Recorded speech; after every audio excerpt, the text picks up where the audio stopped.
శ్రీరాఘవం దశరథాత్మజమప్రమేయం సీతాపతిం రఘుకులాన్వయరత్నదీపం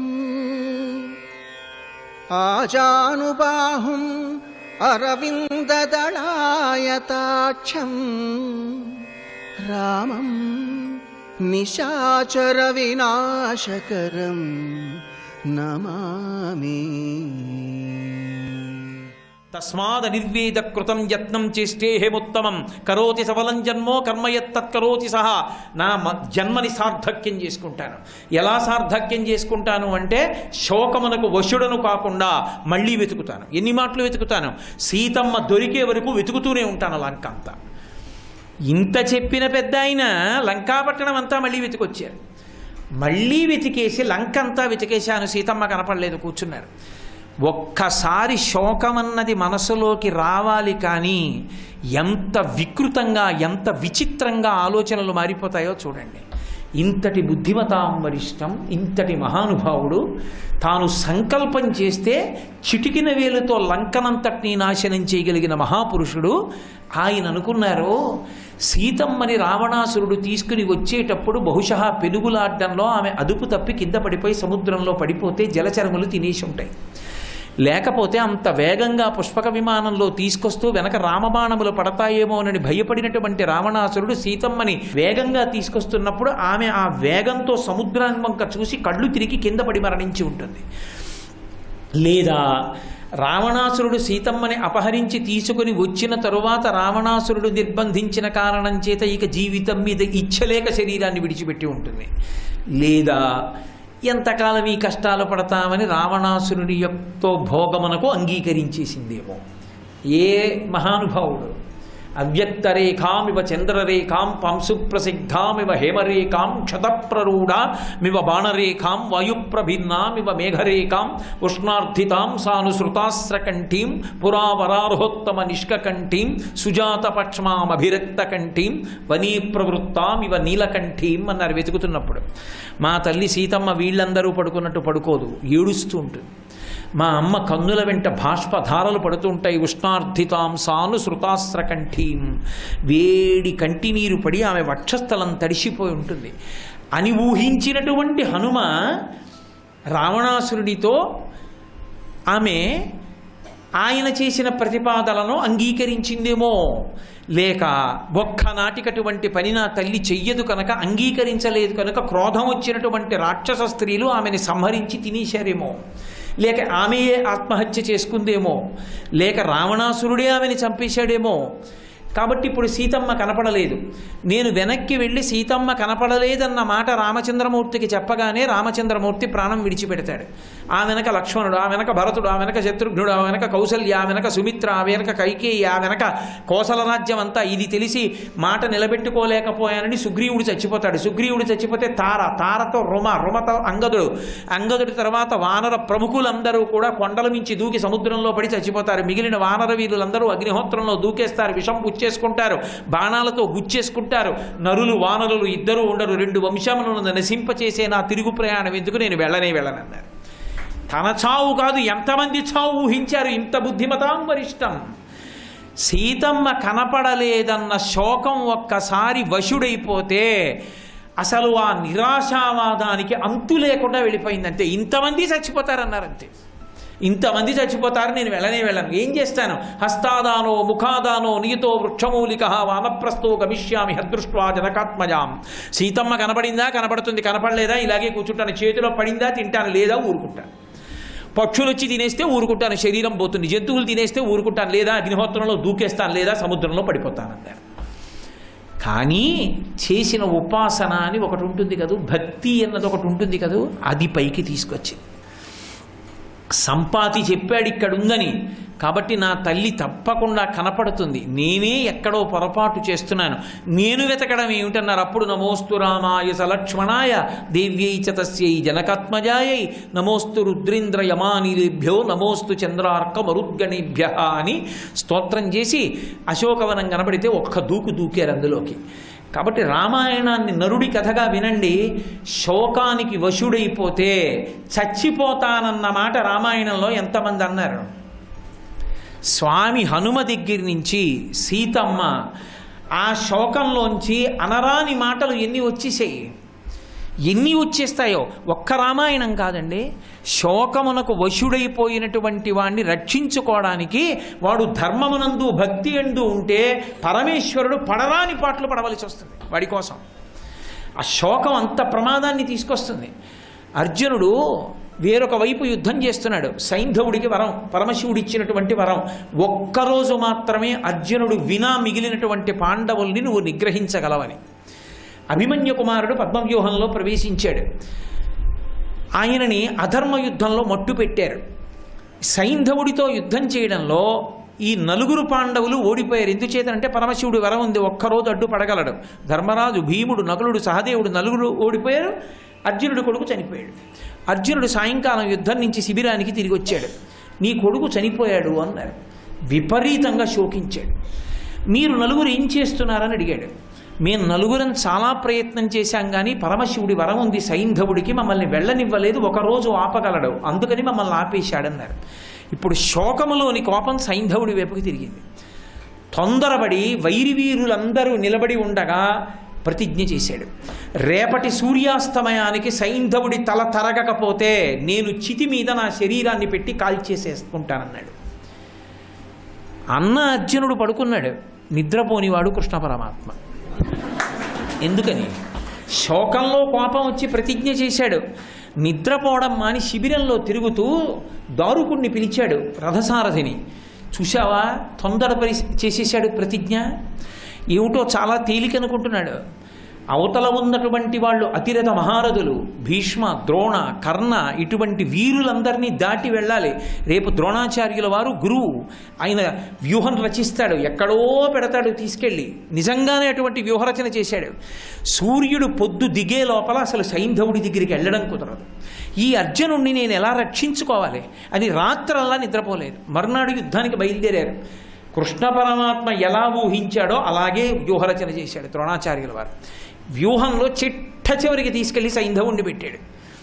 సూర్యుడు పొద్దు నడిచిపోతోంది, మధ్యాహ్నం అయిపోయింది, సాయంకాలం అయిపోయి పశ్చిమ దిక్కుకి దిగిపోతోంది. ఇంకా 6 మహారథుల్ని ఓడిస్తే తప్ప వెళ్ళాడు సైంధవుడి దగ్గరికి. అప్పుడు చూశాడు వెనక్కి, బావా అయిపోతోంది సూర్యాస్తమయం.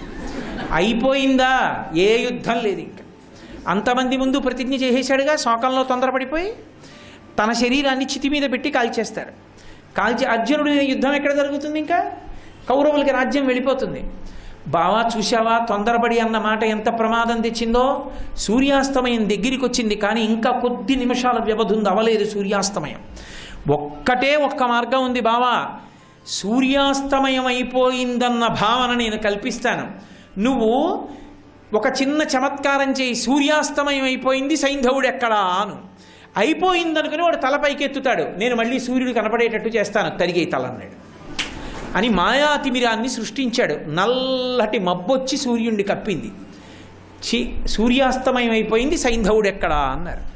అనేటప్పటికి అమ్మయ్యా బతికిపోయాను అనుకుని వాడు తల పైకెత్తి నిక్కి పైకి లేచాడు. లేవగానే బాణం వేసి తల కొట్టేశాడు. మాయాతిమిరాన్ని కృష్ణుడు తీసేశాడు. మళ్ళీ సూర్యప్రకాశం వచ్చింది. ఇంకా కొద్ది నిమిషాలు ఉంది, చచ్చిపోయాడు సైంధవుడు. బావా, సైంధవుణ్ణి చంపడం అంత తేలిక కాదు, ఆ తల కింద పడకూడదు, బాణాలతో బంతులాడన్నాడు. అది బాణాలు పెట్టి ఆ తలని ఆకాశంలో తిప్పుతూనే ఉన్నాడు. బావా అలా తిప్పుతూ ఉండడం కాదు, ఎంతసేపు ఆడతావు?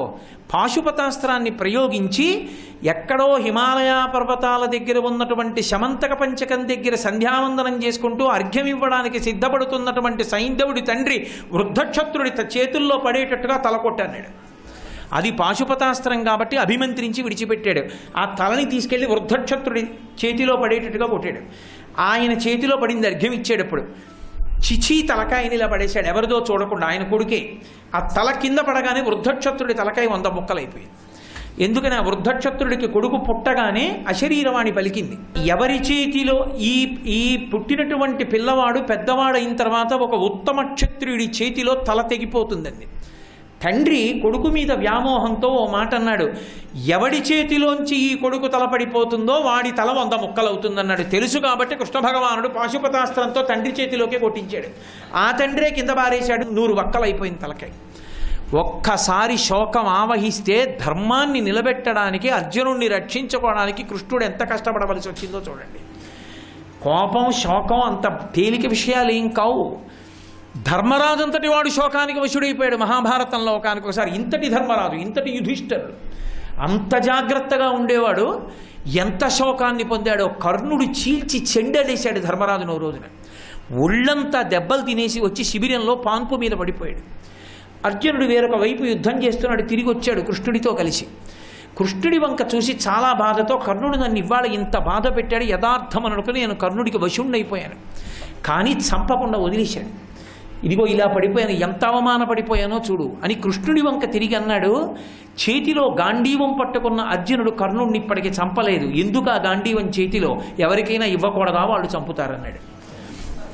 వెంటనే అర్జునుడు అన్నాడు, బావా బావా నాకు ప్రతిజ్ఞ ఉంది, ఎవరైనా సరే నా చేతి గాంధీవాన్ని వేరొకరికి ఇచ్చేయమంటే వాళ్ళని చంపేస్తాను అని ప్రతిజ్ఞ చేశానందుకుని ధర్మరాజుని చంపేయాలని కత్తి తీశాడు. గబగబా వచ్చి కృష్ణ పరమాత్మ పట్టుకుని, బాగుందయో ఈ ప్రతిజ్ఞ, ధర్మరాజుని చంపేస్తే ఇంకా యుద్ధం ఎందుకు, చంపకు, చంపినంత పని ఒకటి ఉంది, ఒక పని చెయ్యి, పెద్దలైనటువంటి వారిని నువ్వు అని ఏకవచన సంబోధన చేస్తే వాళ్ళని చంపేసినట్టే వేస్తారు ఖాతాలో, అందుకని ధర్మరాజు గారిని నువ్వు అని సంబోధించు అన్నాడు. ధర్మరాజు గారిని నువ్వు అన్నాడు అని, ఇప్పుడు నువ్వు ధర్మరాజుని చంపేసినట్టే, లేవండి ఇద్దరు అన్నాడు. అంటే అర్జునుడు అన్నాడు, లేదు నేను చచ్చిపోవాలన్నాడు. ఇప్పుడు నువ్వు చచ్చిపోవడం ఎందుకన్నాడు. అన్నయ్య ఇంతటి ధర్మాత్ముడు, మహానుభావుడు, పెద్దవాడు, ఆయన్ని పట్టుకుని నువ్వు అన్నాను కాబట్టి ఇప్పుడు అన్నయ్యని చంపిన ఫలితం నా ఖాతాలోకి వచ్చింది, కాబట్టి నాకు బతకడం ఇష్టం లేదు, చచ్చిపోతానన్నాడు. మళ్ళీ ఇదేమిటి, నువ్వు చచ్చిపోతే యుద్ధం ఎలా జరుగుతుందిరా నాయన, నువ్వు చచ్చిపోయినంత ఫలితము జరగాలంటే నిన్ను నువ్వు ఒకసారి పొగిడేసుకో, నువ్వు చచ్చిపోయినట్టే. ఇప్పుడు అర్జునుడు మళ్ళీ తాను పొగుడుకున్నాడు. ఒకసారి శోకానికి వశులైపోతే, ఆ శోకంలోంచి కోపం పుట్టేస్తే, కోపంలోంచి ప్రతిజ్ఞలు పుట్టేస్తే అందులోంచి ఎన్ని ప్రమాదాలు వస్తాయో చూడండి. అందుకే లోకంలో అందరికన్నా మహితాత్ముడు ఎవరు అంటే శోకాన్ని కూడా తట్టుకుని ధర్మానికి నిలబడగలిగినవాడు. అసలు ప్రపంచ వాంగ్మయంలో అద్భుతమైన మెరుపు ఎవరంటే, శోకం అంటే ఇంకా తిరుగులేని శోకంలో కూడా ధర్మం పట్టుకున్న మహాతల్లి ద్రౌపదీదేవి ఒక్కతే.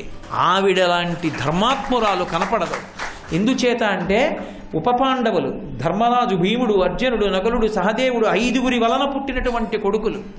5గురు ఉపపాండవులు శిబిరంలో పడుకుని ఉండగా అశ్వత్థామ శిబిరంలోకి ప్రవేశించి ఒకే రోజు 5గురి తలకాయలు తరిగేశాడు.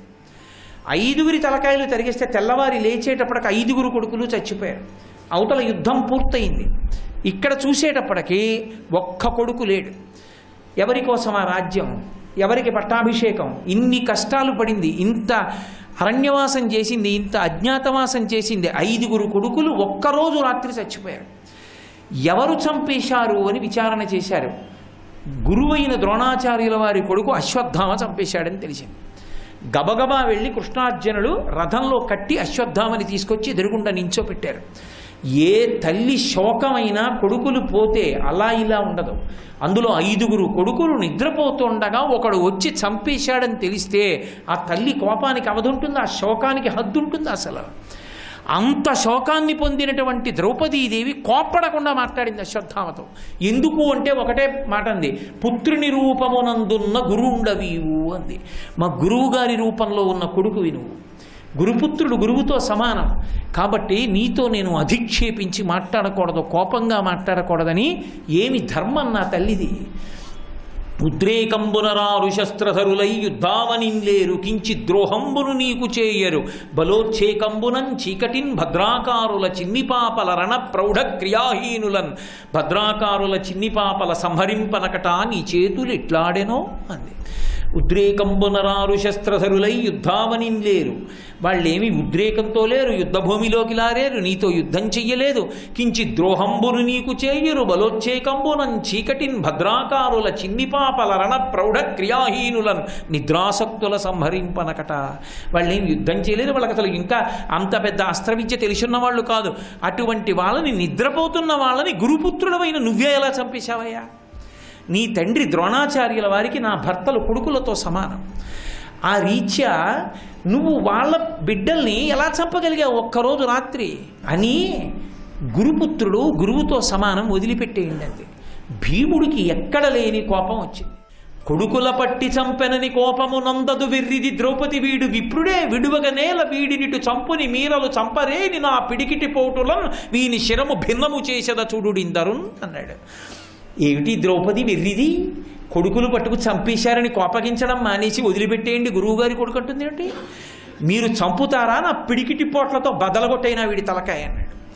ఆవిడంది మహాతల్లి అక్కట పుత్రశోక జనితాకుల భార విషణ్ణ చిత్తనై పొక్కుచునున్న భంగినను బోర కిరీటిని బద్దు చేసి నీడిక్కడకి ఇచ్చి తెచ్చుట సహింపనిదై భవదీయ మాత నేడెక్కడ ఎట్టి శోకమున ఎక్రియ ఎడ్చుచు పొక్కుచున్నదో అంది. ద్రోణాచార్యుల వారు చనిపోయాడు. ద్రోణాచార్యుల వారి భార్య ఇంటి దగ్గర ఉంది. ఆవిడ సహగమనం చేయలేదు. ఎందుకు చేయలేదు అంటే కొడుకు కోసం ఉండిపోయింది. ఆ కొడుకు పాండవుల యొక్క 5 కొడుకుల్ని చంపేశాడు. కాబట్టి ఇప్పుడు పాండవులు ఊరుకుంటారనడానికి నమ్మకం లేదు.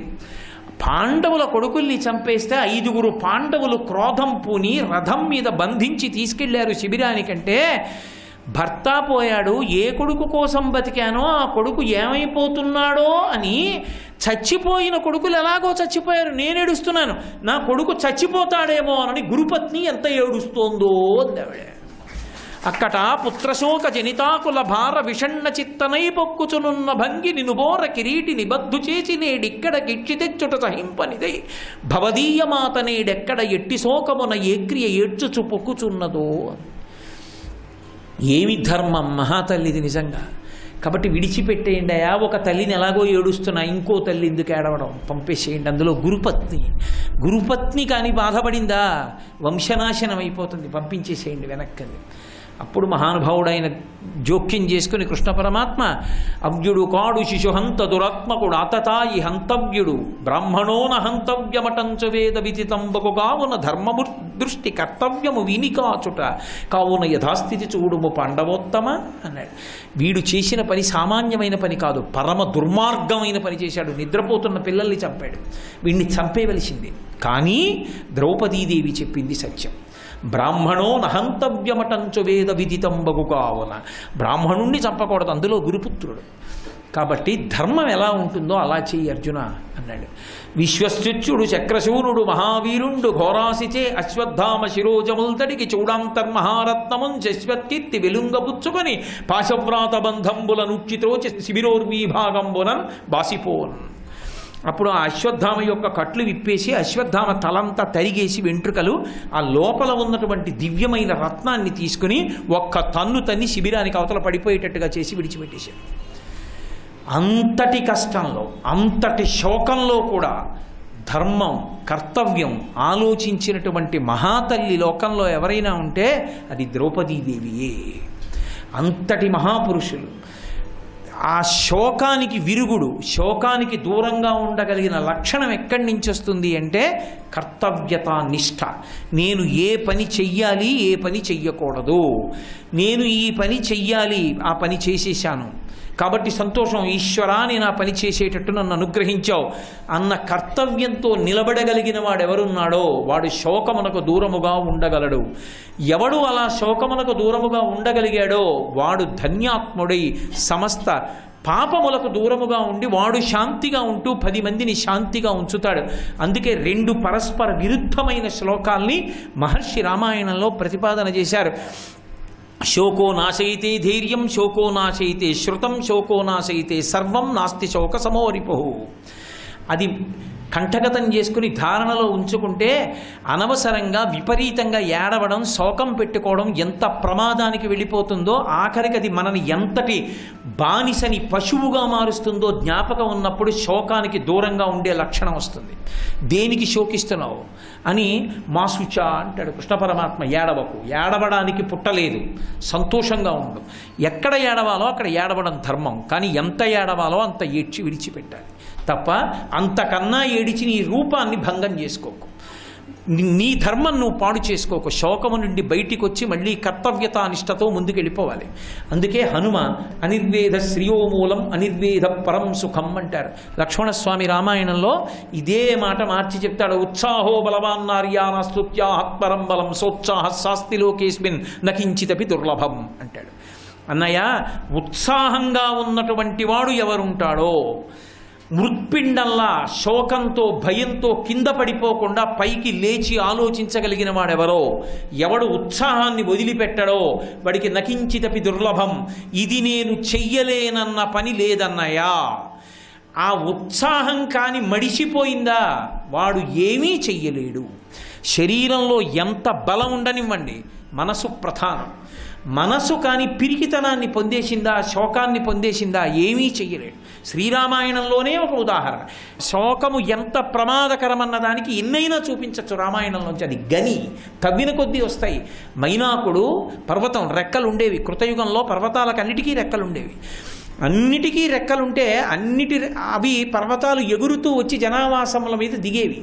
దిగుతూ ఉంటే జనులందరూ చచ్చిపోతుండేవారు. జనులందరూ ఇంద్రుడితో మొరపెట్టుకున్నారయ్యా, ఈ పర్వతాలు ఎగిరి వచ్చి దిగుతున్నాయి, ఇబ్బందిగా ఉందని. వజ్రాయుధాన్ని చేతిలో పట్టుకుని పర్వతములకు ఉన్నటువంటి రెక్కలన్నిటినీ తరిగేశాడు. మైనాక పర్వతం భయపడిపోయింది, శోకాన్ని పొందింది. అమ్మో, నా రెక్కలు కూడా తరిగేస్తాడని భయం పెట్టుకుంది. ఎప్పుడైతే భయం పడిందో తనకి రెక్కలున్నా కూడా ఎగరలేకపోయింది. మైనాక పర్వతం ఉండిపోయి దానికి మిత్రుడు వాయుదేవుడితో చెప్పుకుంది, ఇంద్రుడు వచ్చేస్తున్నాడు, నా రెక్కలు కత్తిరించేస్తాడని. బెంగ పెట్టుకోకని రెక్కలు ఉండి ఎగరగలిగినటువంటి మైనాకం ఎగరలేకపోతే వాయుదేవుడు ఎత్తి తీసుకెళ్లి సముద్రంలో పడేశాడు. ఇందులో దాక్కో కనపడక ఇంద్రుడికని. అప్పటి నుంచి సముద్రంలో పడిపోయి ఉండిపోయింది.